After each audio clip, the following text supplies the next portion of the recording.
Who can use Google AI mode? First, ensure you have the latest version of the Google app installed on your device. For that, go to the Play Store application. Tap on the search icon at the bottom right corner of the screen. Now, search for Google in the search bar. Select the Google option and check whether there is an update available or not. If there is an update available, you will see the update button instead of the open button. Click on the update button to install the latest version if it is available.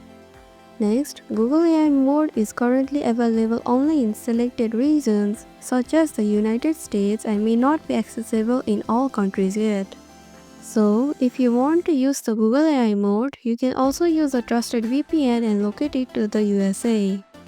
Then, open the Google application. In addition, to use it, you must be at least 18 years old as per Google's eligibility policy for AI features.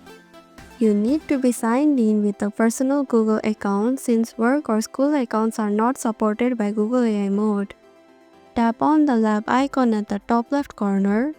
Scroll to the New Experiments section. If eligible, you will see options to turn on or try AI mode option. Finally, if you don't see the feature yet, keep your app updated. Google will make it available slowly for other reasons as well. This is how you can check if you are eligible and start using Google AI mode.